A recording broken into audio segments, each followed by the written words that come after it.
কৃত্রিম বুদ্ধিমত্তা এআই ব্যবহার করে সংখ্যালঘুদের দিয়ে বিভ্রান্তি ছড়িয়ে অস্থিতিশীলতা তৈরি করা হচ্ছে বলে অভিযোগ করেছেন প্রধান উপদেষ্টার প্রেস সচিব শফিকুল আলম। ঢাকা রিপোর্টার্স ইউনিটির সদস্যদের জন্য আয়োজিত সাংবাদিকতায় এআই এর ব্যবহার শীর্ষক 2 দিনব্যাপী কর্মশালায় তিনি জানান, আওয়ামী লীগের ষড়যন্ত্র থেমে নেই। তিনি বলেন, সামাজিক যোগাযোগ মাধ্যমে ফটো কার্ডের মাধ্যমে ষড়যন্ত্র চলছে, যা রীতিমতো আতঙ্ক সৃষ্টি করেছে। সাংবাদিক এবং গণমাধ্যমকে আরও সতর্কতার সাথে এআই প্রযুক্তি ব্যবহারের আহ্বানও জানান প্রেস সচিব।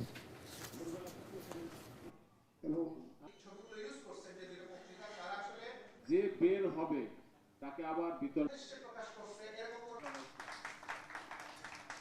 যারা আছেন এর মাধ্যমে আপনি দুই তিনটা কোড এনে আপনি করতেছেন, মানে আপনাকে খুব কুইক করতেছে, কিন্তু কুইক করতে যে আপনি নিজেই ডিপ ফেক স্প্রেড করতেছে। এটা সবথেকে ভয়াবহভাবে ইউজ হচ্ছে মাইনরিটিদের এগেইনস্টে।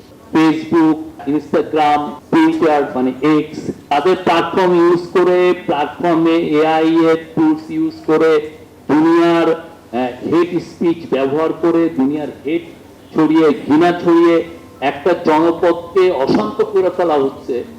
তার এতে কিছু আসে যায় না।